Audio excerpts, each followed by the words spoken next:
Bueno, muy bien. Vemos la cuarta parte del discurso, ¿sí? Que es muy central, muy central, porque está casi todo. Yo decía que el discurso del método es digamos, como un proyecto, un programa de lo que Descartes pretende. Cada una de las partes del discurso luego se ha desglosado, por decirlo de alguna manera, en distintas obras, ¿no? Bueno, pues la cuarta parte es como un resumen del discurso. O sea, como un resumen. O sea, que realmente el poder comentar bien la cuarta parte nos permite exponer el pensamiento del autor muy bien. Si a eso unimos las sugerencias que hace Escudero en el resumen, eh, con las explicaciones que yo he dado, y sobre todo las explicaciones de la cuarta parte, no hay ningún problema. Lo importante en Descartes, yo comentaba en la otra clase que hay autores fáciles y autores difíciles. Y digo, bueno, pero ¿en qué me baso, no? Pues me baso en que, por ejemplo, si yo, aquí no entra en el programa, me parece que no entra, o muy circunstancialmente, pero en el otro Maquiavelo. ¿No? Maquiavelo es fácil. Digamos que no hay que explicar nada, no hay ningún tipo de conceptos complejos para explicar. Es muy interesante poder comentarlo, sacar consecuencias, contextualizarlo, en fin. Pero, por ejemplo, hay otros autores, como Leibniz, sin ir más lejos. Leibniz, todos los autores modernos, sin una guía, es complicado. Quiero decir, vosotros sois lo suficientemente preparados, y como Descartes dice, tener la suficiente capacidad, la suficiente inteligencia, como para poder aprenderos un poco el esquema. Ahora, realmente, ¿qué es la duda metódica, o qué es la sustancia, o en qué consiste la clave del cogito ergo sum, este tipo de cosas? Si no tenéis una guía o un profesor, tardaríais más. Podríais conseguir, pero tardaríais más. La función nuestra es un poco dar las claves. Ya lo he dicho muchas veces. Entonces, con esas claves, intentando que vosotros lo entendáis, y además podéis participar, podéis preguntar y demás, lo otro, bueno, habrá cosas que siempre se pueden memorizar más o menos y no importa, no se puede entender todo, pero hay que entender lo fundamental. Por ejemplo, si vamos a Nietzsche sería un autor fácil, aunque es súper interesante, trata muchísimas cuestiones, pero o Ortega, por ejemplo, son autores fáciles, entre comillas. El propio Marx ya no es fácil. Ni no digamos nada Wittgenstein, no me digamos nada. La mayoría de los pensadores modernos contemporáneos no son fáciles. De los clásicos, bueno, pues Platón es más fácil que Aristóteles, por ejemplo. Aparte, se lee mejor, es fácil traducirlo a la cotidianidad, cosa que con Aristóteles es más complejo. O sea, bueno. Entonces vamos a la cuarta parte a ver si podemos ganar algo. La cuarta parte del discurso es la metafísica, bueno, digamos las cuestiones metafísicas. Antes de que nos metamos, para que nos entendamos, las cuestiones metafísicas de toda la vida, por decirlo así, son las que atañen a Dios, al alma, a la inmortalidad del alma y al mundo en cuanto a orden del mundo, o incluso mundo creado, ¿no? Estas son las cuestiones metafísicas. Una filosofía sin cuestiones metafísicas es una filosofía que no trata el tema de Dios, que por supuesto no trata el tema del alma, ni tampoco del mundo como creado, ¿no? Y eso, la filosofía contemporánea, pues no se considera. Ya he dicho yo que la metafísica, esa para mí y para muchos, es un resto arqueológico, que merece la pena estudiarlo para ver por qué se sacan muchas consecuencias de ahí. Hay que conocerlo, no se puede criticar o superar algo sin conocerlo. Eso no se puede hacer. El propio Descartes, cuando él llega a la conclusión de que puede dudar de todo y que no hay nada que se pueda considerar verdadero ni sólidamente fundado, lo hace después de haber estudiado todo lo que le dieron e incluso más de aquellas cuestiones más raras y extrañas. Estaba en el mejor colegio con los mejores profesores, él tampoco era un mal alumno, y a partir de ahí tiene más valor el que él diga que llega a una duda casi radical, ¿no? Bueno, vamos a la cuarta parte. No sé si debo hablaros de las primeras meditaciones que allí hice, pues son tan metafísicas y tan fuera de lo común que quizás no gusten a todo el mundo. Él mismo se da cuenta que lo metafísico es un poco, digamos, abstruso, ¿no? Estoy intentando. Sin embargo, para que se pueda apreciar si los fundamentos que he tomado son bastante firmes, me veo en cierta manera obligado a decir algo de estas reflexiones. Tiempo ha que había advertido que en lo tocante a las costumbres, a veces es necesario seguir opiniones que sabemos muy inciertas como si fuesen indudables. Y esto se ha dicho ya en la parte anterior, ya lo hemos visto, ¿verdad? En las costumbres, como no podemos contar unas normas definitivas, a veces nos tenemos que guiar por lo que consideramos más razonable.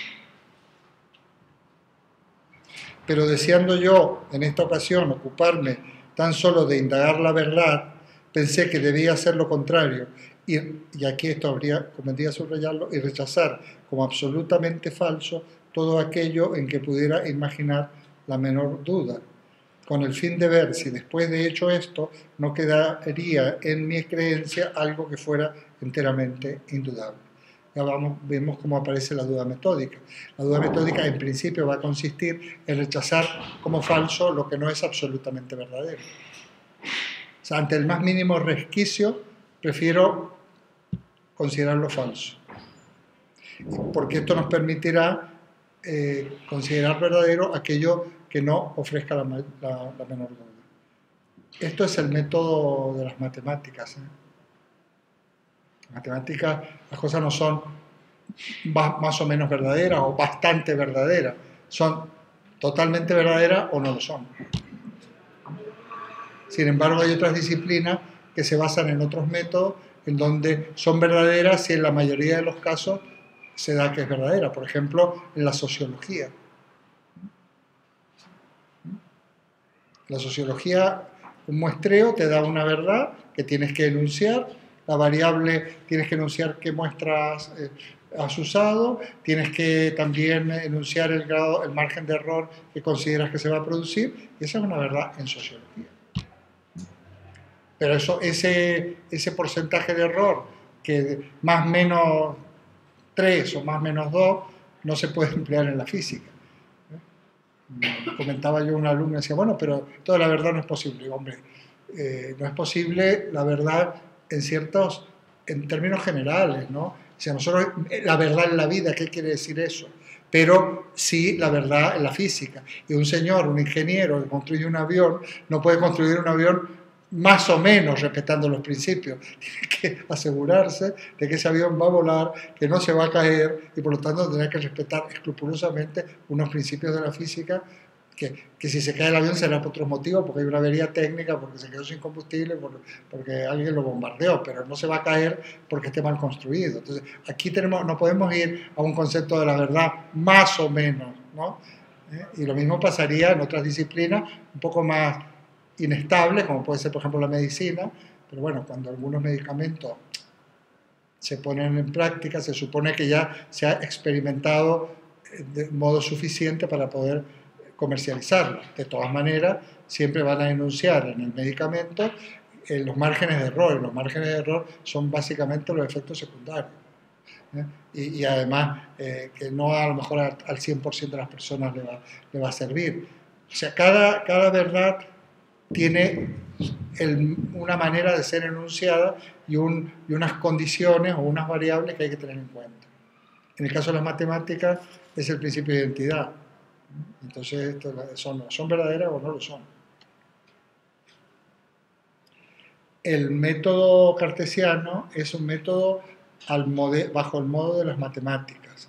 Del mismo modo que Aristóteles, Spinoza, un autor al que me voy a referir ya de una manera más general, más esquemática, Spinoza y Leibniz, cuando termine este comentario del discurso del método, el propio Spinoza escribe una ética, dice, demostrada al modo geométrico, modo geométrico demostrata, o sea, demostrada al modo geométrico, o sea, al modo matemático.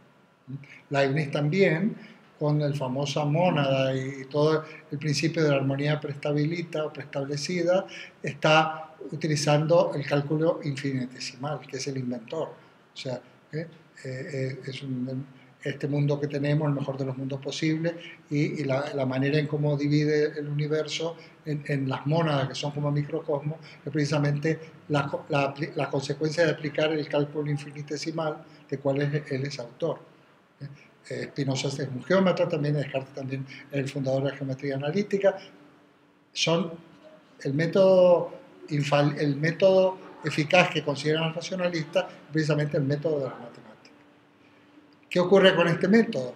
Que se pueden afirmar como verdaderas muy pocas cosas, pero aquellas que se afirman como verdaderas son seguras. Otra cosa es para lo que sirve. Pero ahí tenemos el famoso ejemplo, ¿no? El eso importante, del Tractatus de Wittgenstein, que también es una presentación de la estructura lógica del mundo, que es segura, otra cosa que es muy limitada, porque fuera de eso hay mucho que hablar todavía, dirá Wittgenstein, pero ya de otra manera. Así puesto que los sentidos nos engañan, a las veces quise suponer que no hay cosa alguna que sea tal como ellos nos la presentan en la imaginación. Y puesto que hay hombres que yerran al razonar aún acerca de las más simples asuntos de geometría y cometen paralogismo, juzgué que yo estaba tan expuesto al error como otro cualquiera y rechacé como falso todas las razones que anteriormente había tenido por demostrativas. O sea, es como un decir, bueno, de momento, en la búsqueda de ese método que yo estoy intentando encontrar, voy a partir de la base de que esta sería una parte más metódica de la duda, todo aquello que había considerado verdadero lo voy a poner entre paréntesis y lo voy a considerar falso, o por lo menos provisionalmente falso. Es muy importante tener en cuenta que Descartes intenta partir de cero, hace tabula rasa, y esto es el inicio efectivo de la filosofía, de la modernidad, de la filosofía moderna, hacer como borrón y cuenta nueva. Es más, yo algunas veces he escrito por ahí que se podría perfectamente empezar un curso de filosofía con Descartes. Nosotros empezamos con los presocráticos, pero podríamos empezar por Descartes. Luego habría que en todo caso rellenar, hacer un estudio retrospectivo, pero se podría empezar de gente que no sabe nada con el discurso del método. Podría, porque es como un nuevo comienzo. No se necesitan conocimientos filosóficos específicos para empezar a leer el discurso del método. Necesita una ayuda, porque no estamos en el siglo XVII, porque el lenguaje que utiliza no estamos tan habituados, porque es una traducción y a veces una traducción un poco deficiente, porque decir buen sentido no nos dice nada. Si lo tradujera como sentido común o razón nos diría algo, pero bon sens no es buen sentido. A ver, ¿qué quiere decir esto en castellano? El buen sentido. Es el sentido común, ¿no?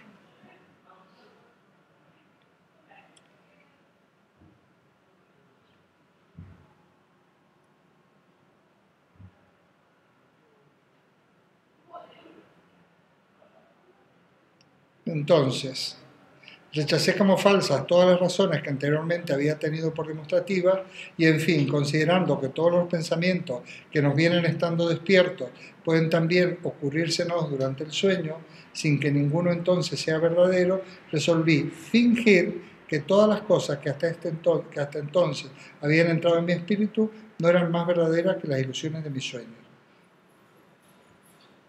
O sea, aquí estamos hablando de la duda. Para mí la duda tiene como... Hay bastante discusión sobre esto. Primero, si la duda de cartesiana es real o ficticia. Yo digo que es real. Es real porque está claro, ya hemos leído en otros aspectos, en otras partes del discurso, cómo Descartes, cuando termina sus estudios, queda profundamente decepcionado y sumido en un mar de dudas. Cuando se va a recorrer el mundo, se da cuenta también, cuando termina, que le siguen embargando muchas dudas y errores, igualmente, que había encontrado igual de disparidad en las opiniones y en las acciones de los hombres, como había encontrado en los libros, y por fin, hasta que no se mira en sí mismo, no va a encontrar el método que había buscado. Entonces, es la duda de una persona que queda decepcionado, que realmente sufre una crisis, en varias crisis en su vida, una de ellas en plena guerra, que no es para menos. Entonces, esa es la parte, es una duda real y yo le llamo existencial. Es una duda necesaria para poder orientarse hacia el conocimiento. Si alguno fue alumno mío y se acuerda de una de mis primeras clases de cuando tomo contacto o viene al principio de la filosofía griega, al principio de la filosofía, yo siempre digo que la pregunta fundamental de la filosofía es aquella que indaga acerca del sentido de mi propia existencia. Pero que esa pregunta no es una elucubración, una ocurrencia, donde yo me pongo como el pensador de Rodin, ¿cuál es el sentido de mi vida? ¿O de dónde vengo? ¿A dónde voy? No, es una pregunta tremenda que surge realmente y de una manera vital justamente en lo que yo le llamo situaciones límite. O sea, aquellas situaciones donde necesariamente dice, bueno, ¿y esto por qué? Pero no es una elucubración, es ante una situación que sea la enfermedad, la muerte, un paisaje bello, el amor, o sea, pueden ser límites buenos o límites malos. O sea, hay momentos donde la pregunta, ¿qué sentido tiene todo esto? Y nos lo preguntamos realmente.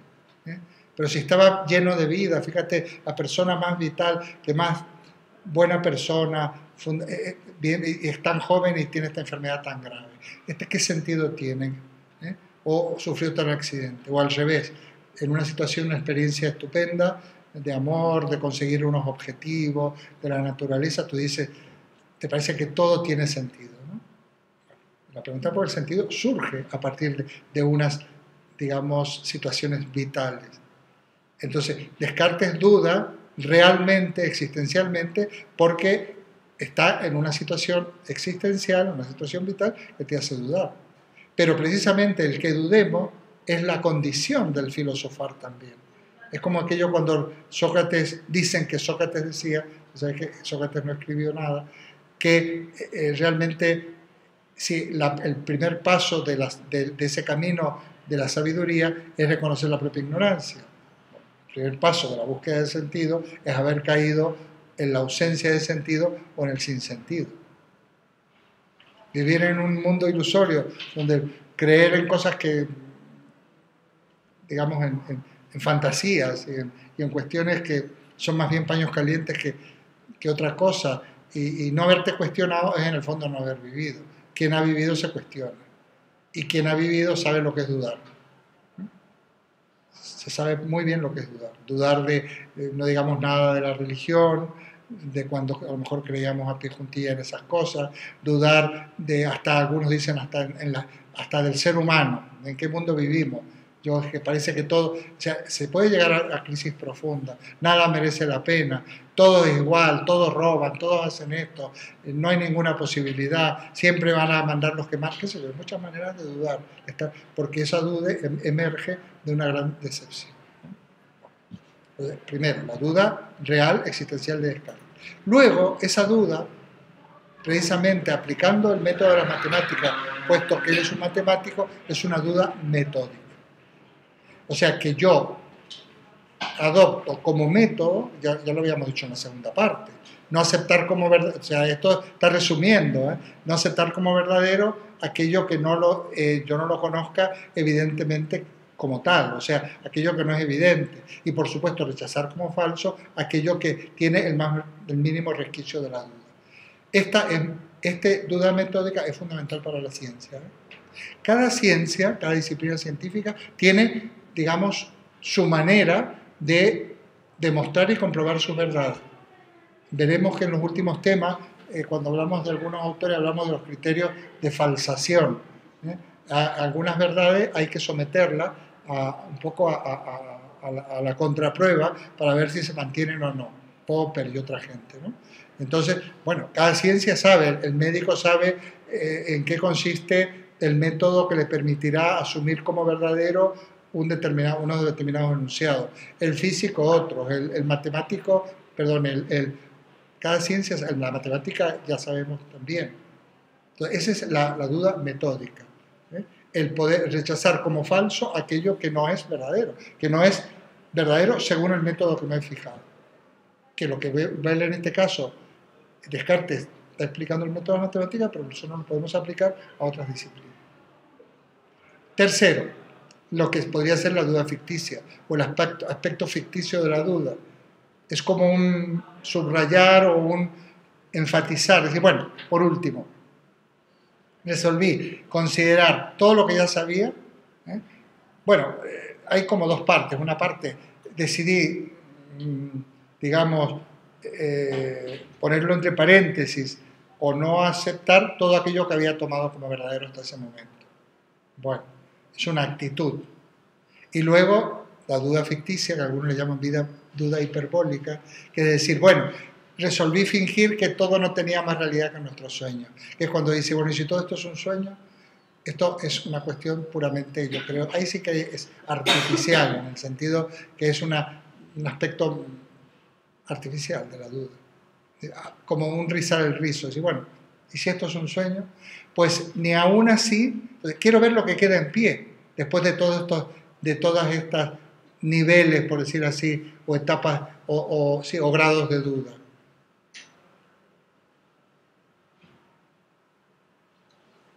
Pero advertí luego que queriendo yo pensar de esa suerte, que todo es falso, por los distintos procedimientos, era necesario que yo, que lo pensaba, fuese alguna cosa. Y observando que esta verdad, yo pienso, luego soy, era tan firme y segura que las más extravagantes suposiciones de los escépticos no son capaces de conmoverla, juzgué que podía recibirla sin escrúpulo como el primer principio de la filosofía que andaba buscando. Esto es clave. O sea, a ver, yo dudo de todo, pero si dudo pienso, si pienso soy. Eso es indudable. Y como es indudable, él resuelve adoptarlo como principio fundamental, como base del sistema que estaba buscando. Ha llegado a una verdad inconmovible, indubitable, que le va a permitir refutar el escepticismo. Dice, porque ni las más extravagantes dudas de los escépticos pueden conmoverlo. Y esto ya lo hemos explicado, que en ese método intuitivo no es un silogismo, no es una deducción. Si pienso, luego existo, no es. Pienso, soy, me intuyo que soy en la medida que pienso. Pienso, dudo, a lo mismo. O si dudo, pienso, dudo, luego soy. Porque alguien piensa, alguien duda. Entonces, el yo soy, o el cogito ergo sum, es la primera verdad del sistema que había buscado, que es donde se cumple, por supuesto, las reglas del método y donde eso no ofrece el más mínimo resquicio de la duda. Si esto lo entendemos, aprenderse luego la esquemita, pues no hay ningún problema. Es entender, estamos ante una intuición. Esto es incuestionable para mi criterio. Hay otras cosas que no. Probablemente la filosofía de Descartes, la hablábamos en la clase pasada, con alguno de vosotros dos, no me acuerdo cuál, hablamos del tema de Dios, que sobra. La filosofía de Descartes se tendría que haber terminado aquí, en el cogito ergo sum, y un poquito más, que ahora lo vamos a ver. Ya está. Por lo menos su cometido de poder afirmar que existe la verdad, esta verdad enunciativa, esta verdad científica en el sentido amplio, ya lo cumple. Otra cosa es para lo que sirve. Examiné después, esto es interesante, después atentamente lo que yo era, y viendo que podía fingir que no tenía cuerpo alguno y que no había lugar, no había mundo ni lugar alguno en el que yo me encontrase, pero que no podía fingir por ello que yo no fuese, sino al contrario, por lo mismo que pensaba en dudar de la verdad de las otras cosas, se seguía muy cierta y evidentemente que yo era, mientras que con solo dejar de pensar, aunque todo lo demás que había imaginado fuese verdad, no tenía ya razón alguna para creer que yo era, conocí por ello que yo era una sustancia cuya esencia y naturaleza toda es pensar, y que no necesita para ser de lugar alguno ni depende de cosa alguna material. De suerte que este yo, es decir, el alma por la cual yo soy lo que soy, enteran. Bueno, lo otro es una. O sea, primera verdad, pienso, soy. Segundo, ¿qué soy yo? La segunda pregunta. Él dice literalmente en francés, je suis une chose qui pense. Soy una cosa que piensa, eso es lo que él dice.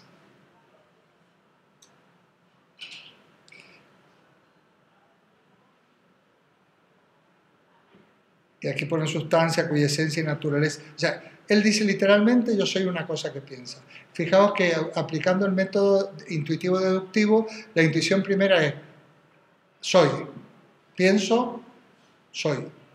¿Qué soy? Esto ya es, pues, lo que yo puedo decir seguro, es casi tautológico. Soy algo, porque ni siquiera dice, soy alguien, soy una cosa que piensa. Hasta ahí. Lo que pasa es que luego esa cosa que piensa, él va a considerar que es una sustancia pensante cuya única naturaleza consiste en ser, etcétera, etcétera, en existir. Entonces, esta cosa que piensa es la famosa sustancia pensante. En este párrafo yo creo que insiste fundamentalmente en que no tiene extensión. Es decir, lo pensante no tiene ubicación. Muy bien, perfecto. No tiene extensión porque yo puedo fingir que no tengo lugar alguno, ni cuerpo, ni nada, y sin embargo lo que no puedo fingir es que no pienso, porque aunque lo demás existiera, porque ya no tengo ninguna vía de acceso, efectivamente. Porque para Descartes, y yo creo que a lo mejor ya ni voy a leer mucho más, luego voy a leer otras cosas de esta misma cuarta parte, porque él primero dice, pienso, soy una cosa que piensa, y luego, si pienso tengo ideas, entonces analiza las ideas. Va siguiendo el método rigurosamente deductivo y ve que tiene distintos tipos de ideas. Las famosas ideas, está por ahí, lo que pasa es que es un poco farragoso de leerlo. Están las ideas, tienes tres tipos de ideas. Ideas ficticias, ideas adventicias e ideas innatas. O sea, si yo analizo las ideas, es que ahora tengo unas que son ficticias, me las puedo inventar yo. Por ejemplo, qué sé yo, Cíclope, el monstruo de 10 cabezas. Es un invento, efectivamente, no son inventos totales, pero yo puedo estar inventado yo puedo inventarme cosas que no existen. Luego las adventicias, son las ideas que me vienen de los sentidos. Me vienen, sabe que hay un mundo exterior, y de ahí hay un mundo, y de ahí me vienen unas ideas, pero no son seguras, porque pueden ser seguidas. Y luego están las ideas innatas, que son la idea de sustancia pensante, la idea de sustancia extensa y la idea de sustancia infinita. Estoy diciendo una conclusión, pero para que ya lo tengáis. Precisamente para él lo que no tiene claro que yo esta percepción es de una mesa o puedo estar soñando. Lo que tiene claro es que hay una sustancia extensa. Solo. Lo único, sustancia pensante, sustancia extensa, y luego veremos cómo se saca a Dios. Precisamente Spinoza dirá, no, hay una sola sustancia, nada más, ¿por qué va a haber tres? Esto ya lo veremos. Que es bastante coherente, lo de Spinoza. Spinoza es muy coherente. Más sólido. ¿Cómo? Que resulta más sólido Spinoza. Es más coherente porque el Dios de Spinoza no es el Dios de Descartes. Que el Dios de Descartes es dualista, ¿no? ¿Eh? El Dios de Descartes es dualista. Sí, y Descartes es dualista. Descartes es dualista como yo dije alguna vez que era Platón. Porque el hombre tenemos, fijaos, Platón, acordado, alma-cuerpo. El hombre era el alma, y además tenía el cuerpo, que era un agregado, que es la cárcel del alma. Entonces, pero el hombre estaba formado en el fondo por dos sustancias. Y aquí es igual. Y nunca mejor dicho, porque nosotros somos sustancia pensante más sustancia extensa, que hay un dualismo, no hay una unidad en el ser humano, hay sustancia pensante y sustancia extensa. Spinoza dirá, no, hay una sola sustancia con dos atributos, pensamiento y extensión, pero esa sustancia es Dios, que es la naturaleza. Spinoza es muy interesante. Que solo conocemos eso de Dios. Claro, pero yo siempre... Hace tiempo que digo y que pienso que puestos a aceptar a Dios en una concepción filosófica, en una síntesis, no hay otro camino que el panteísmo. Sí, Pero no un panteísmo espiritualista, sino un panteísmo naturalista. O sea, lo dice muy bien Escudero, eso está perfecto en Escudero. A ver, Dios es todo. Vamos a los griegos, vamos a Parménides, es todo. Eso es Dios. Porque, a ver, ¿cómo te sacas? El problema es esto, ¿cómo tú sacas de la manga un Dios, el Dios típico del cristianismo, que de ex nihilo, desde la nada, crea el mundo como algo diferente, donde hay una brecha entre Dios y el mundo, y además Dios, a ver, si Dios es Dios precisamente porque crea el mundo, es como no puede ser Dios de nada, no sé cómo ser jefe de, no tener no sé cómo explicar. Entonces, eso, la famosa trascendencia de Dios, es lo complicado racionalmente, que es una cuestión de la teología judeo-cristiana. En cambio, la inmanencia de Dios, más propio de la espiritualidad oriental o de Spinoza, es más defendible, porque si queremos darle un carácter total a la naturaleza, donde en esa naturaleza tiene dos atributos, como dice Spinoza, extensión, el cuerpo, la materia, pero pensamiento, que además casa muy bien, o es un antecedente de la doctrina evolucionista, partiendo de Hegel, o sea, en la propia naturaleza va a surgir Hegel, empezando por Hegel, el espíritu, que una parte de la naturaleza en el ser humano toma conciencia de su pertenencia a la naturaleza y cierra el ciclo. O sea, el espíritu sería una consecuencia dialéctica de la materia, en el fondo, por ejemplo, en el marxismo, en la dialéctica de Engels y de Marx, sobre base de la dialéctica hegeliana. Bueno, eso se lo puede, digamos, desmitificar o laicizar, o como le queráis llamar, pero ese Dios que es el todo, esa divinidad, es compatible de alguna manera. Pero claro, ya no sería, como lo dice muy bien ahí este Escudero, dice, ya no es espiritualismo, sino que es naturalismo. Sería como un Dios, y ese Dios...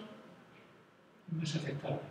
Sí, porque además las experiencias vitales que tenemos los seres, a mí me parece que se puede vivir perfectamente sin que figure Dios en tu propia síntesis filosófica, perfectamente. Pero puesto, si te gusta, porque al cabo, como dirá Kant, es un postulado, Dios, lo va a decir muy bien. Entonces es algo que tú postulas y yo siempre digo, la gente que cree en Dios, si ese Dios es un Dios que te hace ser más feliz y mejor persona, tal, me parece estupendo. Si es un Dios que te hace juzgar a los demás, digamos, condenar a todo el mundo, pretender tener la razón en asuntos morales y tal, es un Dios pésimo. Entonces, digamos que una visión pragmática de los religiosos. Pero todos hemos tenido sensaciones espirituales, por decirlo de alguna manera, relacionadas con el arte, con la naturaleza, con este tipo de cosas, con las personas. Entonces, esto es como la cara más espiritual que tiene el ser humano, poder disfrutar de un paisaje, del arte, que al fin y al cabo es creación nuestra, pero sobre la base de lo natural. La cultura, ya sabéis, que se construye a partir de la natura, es la famosa dialéctica naturaleza-cultura, ¿no? Bueno, pues esto es un poco Spinoza. En cambio, el Dios de Leibniz es el famoso Deus ex machina, que es un supremo artesano, un gran arquitecto, que es un poco que conjunta la armonía entre todas esas partículas, y ese Dios es un Dios que no, muy poco atractivo, yo creo. El Dios que es como hablan en la época del deísmo, que también lo vamos a estudiar, porque aquí hay varias consecuencias. Por un lado, el racionalismo y la ilustración van a llevar a dos grandes, primero, en el fondo la liquidación de la teología tradicional, pero al mismo tiempo va a aparecer una especie de panteísmo naturalista, pero por otra parte el famoso deísmo. Deísmo es muy poco atractivo. Entonces siempre van a referirse a Dios como gran hacedor, supremo arquitecto, etc. Y está en casi todas las constituciones derivadas de la Revolución Francesa, sobre todo los países latinoamericanos, que yo me las conozco, siempre hablan del Altísimo del supremo hacedor o del gran arquitecto, que también hablan los masones, en fin, todo ese tipo de movimientos. Es el deísmo, en donde reemplazan a los santos y a la Virgen por la libertad, la razón, la justicia, incluso consagran ciertos mausoleos a estos valores deificados, por eso se habla de deísmo, que es una religión racional que va a ser ya la antesala del ateísmo, porque las religiones racionales son muy fáciles de derrumbar. Son más fáciles de derrumbar que las religiones viscerales basadas en la creencia, en la fe y en otro tipo de cosas. Bueno, muy bien, volvamos a Descartes. Descartes encuentra que en estas ideas, que son las ideas, hay unas ideas que son ficticias, otras que son adventicias y otras que son innatas. La idea innata sería sustancia pensante, sustancia extensa y Dios. Luego la va a llamar sustancia infinita. Dice, él encuentra, dice, yo analizando mi idea, encuentro que tengo una idea que es la idea de Dios. Ojo que aquí va a venir dos argumentaciones. La primera, esa idea, la idea de Dios, dice Descartes, no la puedo haber inventado, no es adventicia, no me viene de los sentidos, ni es ficticia, no me la puedo haber inventado yo. Es una idea innata. ¿Por qué? Porque no me la puedo haber inventado yo. ¿Y por qué no se la puede haber inventado? Descartes dice muy sencillamente, porque lo superior no viene de lo inferior. Por lo tanto, yo que soy imperfecto, no puedo haberme inventado la idea de ser perfecto. Por lo tanto, Dios, esto sería como un argumento posterior, un poco inseguro, porque el verdadero va a ser, el definitivo va a ser el ontológico, por lo tanto, el ser perfecto tiene que existir, porque es el que me ha puesto en mi alma, cuando me ha creado, la idea de ser perfecto. Pero esto lo deja, tiene que existir, digamos. Bueno, vosotros aquí os podéis revolver en el asiento. ¿De dónde he sacado? A ver, primero, ¿cómo se ha sacado de la manga ese principio que lo inferior, que lo superior no viene de lo inferior? Porque se le ocurre. Pero en su época, eso iba a misa. Este es el problema. Que eso era una de estas especies de axioma que venía ya desde la Edad Media y todavía no había sido. No, claro, entonces tiene razón. Fijaos que Lo que extraña es que siendo una persona tan metódica llegue a ser tan simplista en este tema. Bueno, y lo que extraña, muy bien, que incumple, pero él no lo sabe. Fijaos hasta qué punto, cuando él dice no dejarse, no precipitarse, ni dejarse llevar por la prevención, o sea, por los prejuicios. Y se está dejando llevar por un prejuicio brutal, que es que es esa especie de norma de que lo superior no viene de lo inferior. Pero ahí Descartes es vulnerable bajo muchos puntos de vista. Algunos creen entender de que Descartes lo hace para curarse un poco en salud, etc.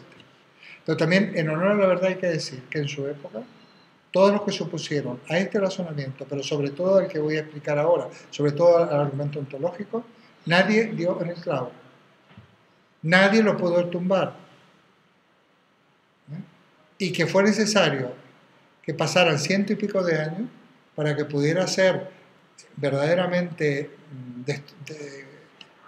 criticado y refutado, y esto lo hace Kant en la crítica de Son Pura.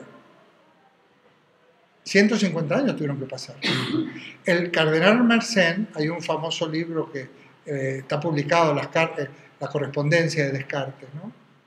Descartes está publicado todo, y además en la UNED tiene todas las obras originales y algunas en edición facsímil, muy interesantes porque están escritas o en latín o en francés, y además con los caracteres de la época. Son ediciones facsímiles. Yo tengo del discurso del método, yo la fotocopié precisamente de la UNED,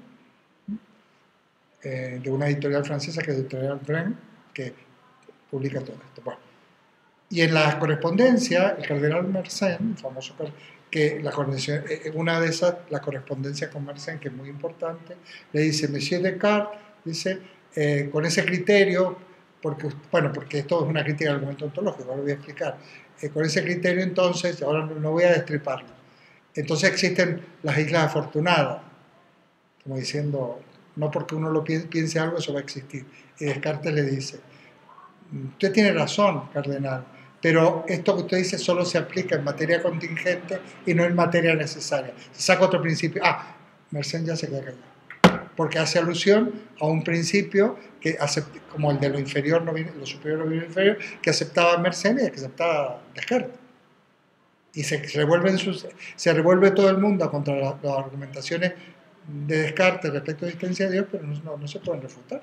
De hecho, luego va Spinoza y lo va mejor, le va a dar otra lectura, luego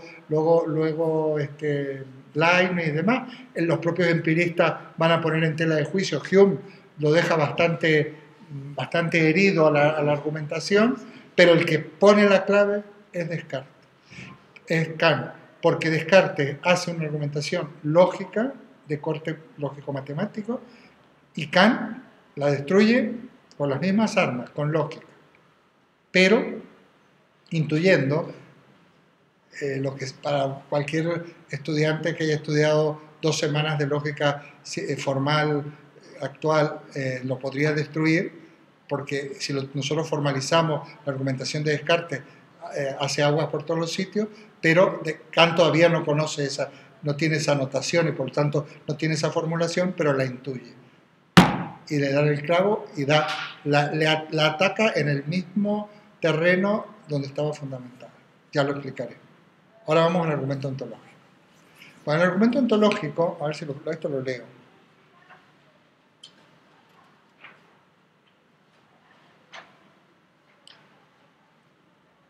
A ver, seguimos.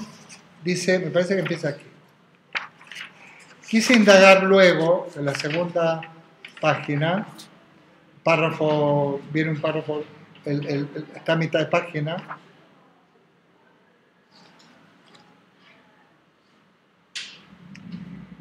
Otras verdades. Y habiéndome propuesto el objeto de los geómetras, que concebía yo como un cuerpo continuo, un espacio infinitamente extenso, en longitud, anchura y altura o profundidad, divisible en varias partes, que pueden tener varias figuras y magnitudes, y ser movidas o trasladadas en todos los sentidos, pues los geómetras suponen todo eso en su objeto, pues repasé algunas de sus más simples demostraciones. Y habiendo advertido que esa gran certeza que todo el mundo atribuye a estas demostraciones se funda tan solo en que se conciben con evidencia según la regla antes dicha, la evidencia de la verdad matemática, advertí también que no había nada en ella que me asegurase de la existencia de su objeto. Pues, por ejemplo, es importante esto, no lo vamos a explicar. Pues, por ejemplo, yo veía bien que si suponemos un triángulo, es necesario que los 3 ángulos sean iguales a 2 rectos, pero nada veía que me asegurase que en el mundo hay triángulo alguno. En cambio, si volvía a examinar la idea que yo tenía de un ser perfecto, encontraba que la existencia está comprendida en ella del mismo modo que en la idea de un triángulo está comprendido el que sus 3 ángulos sean iguales a 2 rectos. O en la de una esfera en que todos sus puntos son igualmente equidistantes del centro, y hasta con más evidencia aún, que por consiguiente, tan cierto es por lo menos que Dios existe, que es el ser perfecto, como lo puede ser una demostración de geometría. Este es un argumento ontológico, lo voy a traducir, porque, a ver, si yo pienso en un triángulo, pensemos en un triángulo, pensemos en un triángulo que tiene que ser un triángulo, por lo tanto tengo todas las propiedades del triángulo, ¿no? Tiene 3 lados, 3 ángulos, la suma de estos ángulos igual a 2 rectos, el cuadrado de la hipotenusa igual a la suma cuadrada, todas las propiedades del triángulo, ¿de acuerdo? Pero no hay ninguna propiedad del triángulo que me asegure que los triángulos existen. De hecho, no existen los triángulos. No existen los triángulos. Son entes matemáticos. Entes matemáticos no existen. No existen ni los triángulos, ni la recta, ni el punto, ni la circunferencia, ni el número 4, ni la raíz. No existen. Pero una vez que tú piensas en una determinada entidad matemática, eso implica, porque tiene que tener las propiedades que hacen que esa entidad sea lo que es. No. Si yo pienso, él, ¿por qué hace este razonamiento? Porque va a utilizar el método de la matemática, en este caso de la geometría, para demostrar la existencia de Dios. Entonces él dirá, si yo pienso en Dios,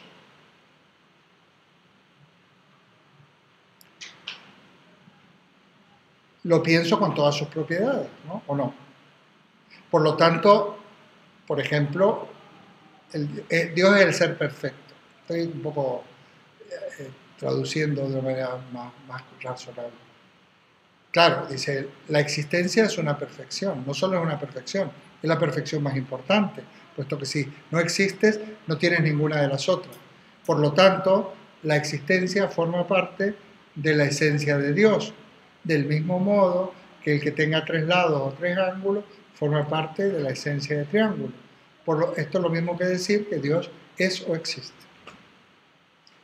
Resumiendo, si tú piensas en Dios, Dios existe. Del mismo modo que si piensas en un triángulo, el triángulo tiene tres lados y tres ángulos, pero no hay nada en la definición de triángulo que indique que debe existir. En cambio, lo que viene a decir que Dios, como es el ser necesario, la existencia está incluida en su esencia. Es impensable un Dios que no exista, puesto que no sería Dios. Este es el argumento ontológico. Este argumento fue imposible de rebatir hasta Kant. Porque Hume puede poner un poco en tela de juicio el otro argumento, el argumento posterior, tengo la idea de Dios, de dónde me viene, hasta cierto punto lo puede poner en tela de juicio. Pero refutarlo de una manera tajante, Kant. Podéis intentar refutarlo vosotros, al fin y al cabo ya han pasado muchos siglos. Mersenne no pudo, porque Mersenne le dice, bueno, entonces con ese criterio Messier Descartes dice, si yo pienso en la isla afortunada existe. Y me dice, no, dice, porque no hay nada en la idea de isla afortunada que indique que deban existir necesariamente. Por lo tanto, eso no vale en materia contingente, sino en materia necesaria. O sea, solo sirve para Dios, para todo lo demás, como en materia contingente no sirve. A ver. Yo pienso en Zeus. Yo pienso en Zeus. Pero el Zeus, si Zeus no es el ser perfecto, que no lo era, no, tú puedes pensar en Zeus y que no exista. El problema es que pensar en Dios implica necesariamente que exista, porque, según la mentalidad de la época, porque si tú piensas en un Dios que no existe, es pensar en un Dios que no es Dios, por lo tanto es una contradicción, como pensar en un triángulo que no es un triángulo. A ver. No, pero existía, pero no forma parte. Él va por el lado de la perfección, ¿no? Y Zeus no es perfecto, no es un ser perfecto, es un dios. La divinidad griega tiene como el acento en el poder, no en la perfección, o sea, puede no existir. A ver, todo el argumento ontológico se basa en que negar la existencia de Dios es una contradicción lógica. Será Kant el que dirá, no señor, no es una contradicción, es una negación.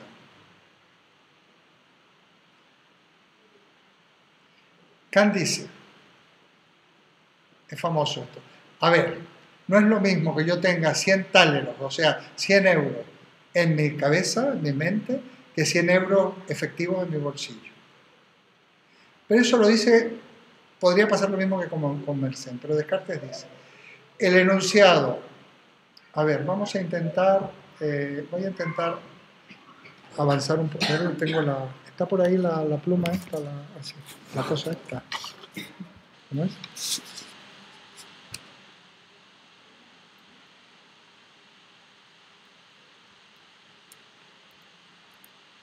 ¿Cuántos errores se han producido en la ciencia simplemente por un problema de lenguaje? De ahí la importancia que la filosofía analítica del siglo XX, por ejemplo, los analíticos dicen lo que tenemos que ver con el mismo propósito, el mismo cometido de Descartes, vamos a hacer un lenguaje, un análisis del lenguaje de la ciencia. Porque nosotros no podemos trabajar en ciencia con el lenguaje ordinario, porque el lenguaje ordinario es muy interesante desde el punto de vista expresivo para la comunicación y también para la literatura, pero es sumamente ambiguo y la ciencia no puede expresar sus enunciados en el lenguaje ordinario. Por lo tanto, vamos a buscar un lenguaje formal donde no exista ningún tipo de dispersión semántica por connotaciones. Entonces es cuando se construyen diversos lenguajes lógicos y triunfa, esto es uno de los que triunfa, que en realidad el autor es Peano, Giuseppe Peano, luego lo sigue desarrollando Bertrand Russell y Wittgenstein, y entonces traducen los enunciados más importantes de la ciencia al lenguaje lógico, ven que hay un ensamblaje en toda la estructura del mundo, que es como una gran deducción, una gran implicación lógica, pero sobre todo para lo que sirve esta lógica será para descubrir las falacias, no solo en esto, en muchas cosas que se habían dado precisamente por un fallo lingüístico, no por mala fe de los pensadores, de los científicos, sino por falta de instrumentos. Que a eso unimos que a pesar de la vocación cartesiana de hacer tabula rasa, borrón y cuenta nueva, y a pesar de querer refundar la ciencia evitando los errores consuetudinarios de los cuales se había caído, de todas maneras vemos que está funcionando con unos principios clásicos medievales que le están jugando malas pasadas. De ahí la gran importancia de Kant, que es el que pone las cosas en su sitio. Y así todo serán los neocantianos, en una de las líneas, los que irán por el camino de la lógica, de la filosofía del lenguaje, de la filosofía analítica, que permitirá establecer cuándo un enunciado es verdadero. Lo que se proponía para dirigir bien la razón, llegar a la verdad de la ciencia, diría Descartes. Pero aquí se inaugura un recorrido del siglo XVII-XVIII, toda la ilustración, el empirismo, todo el racionalismo, empirismo, ilustración, ¿no? Pero de todas maneras hace falta toda la filosofía del siglo XX que desarrolla y profundiza en las garantías de cómo se debe enunciar y cómo están demostrados digamos, las verdades científicas. Y qué es lo que se puede decir científicamente y lo que no se puede decir, de lo que se puede hablar y de lo que no se puede hablar. Y de lo que se puede hablar científicamente siempre es muy poquito. Porque hay un mundo inconmensurable que es el de los sentimientos, de las creencias, de las vivencias, de las experiencias, de tantísimas cosas que no se pueden expresar científicamente. Y es por eso cuando Wittgenstein dice, de lo que no se puede hablar, mejor es callarse. Y aquí se abre el ámbito de lo místico. O sea, no es que la ciencia pretenda agotar. Por eso digo que la filosofía cartesiana es una filosofía muy cortita, como fueron todas ellas. Son muy pocas cosas las que se pueden afirmar. Hicieron una crítica muy, muy, muy severa de lo que podían indagar, de cómo indagarlo, de cómo expresarlo. Pero todos ellos, algunos dicen un poco más o escriben más libros, pero en el fondo estamos hablando, si hablamos de Descartes, hablamos de la idea innata, si hablamos de Spinoza, hablamos de una sola idea, si hablamos de Leibniz, hablamos de la mónada, y si hablamos de los empiristas, hablamos de dos tipos de unidades que son hechos, verdades de hecho y verdades de razón, que ya lo pone Leibniz. Verdades de hecho son aquellas que tienen que ver con los sentidos y verdades de razón son las verdades lógico-matemáticas. Esos dos tipos de verdades. Que luego van a ser, las verdades de hecho van a ser las de la física, que con las aportaciones de Newton, Kant va a profundizar más en ello, y las verdades de razón son las verdades de la matemática, no las verdades metafísicas. Y el apartar la metafísica, sobre todo los empiristas, son un buen... Hume, no los empiristas, porque ni Locke ni Berkeley, Hume. Locke acepta la idea de Dios perfectamente y la creación del mundo y ensaya unos argumentos parecidos al aristotélico, y Berkeley era un obispo, no digo más, era obispo Berkeley. O sea, en cambio Hume, el que dice que las metafísicas no tienen lugar porque las ideas metafísicas no provienen de los sentidos. Para él lo que no proviene de los sentidos no tiene... El Kant precisamente es muy interesante, porque Kant, formado en la en la filosofía de Leibniz, Leibniz-Wolff, que era el filósofo de moda leibniziano, es donde su primera formación lo recibe ahí. Pero Kant luego va a recibir bueno, sobre todo una gran transformación cuando lee a Hume. Y en palabras del propio Kant, que es muy interesante, fue la lectura de Hume, dice Kant, lo que me despertó del sueño dogmático. Y el sueño dogmático era el racionalismo. O sea, por ejemplo, es dogmático decir, bueno, lo inferior, lo superior no viene del inferior, o tal o cual. Y entonces Hume lo despierta del sueño dogmático. Y entonces, gracias, pero él sigue asumiendo elementos inevitables que ha incorporado del pensamiento racionalista versión Leibniz-Wolff. Por eso la filosofía de Kant, que es el idealismo trascendental de Kant, es muy interesante porque se realiza una síntesis empirismo-racionalismo.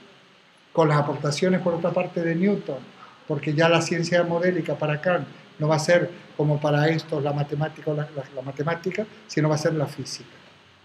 Y en materia social, Rousseau.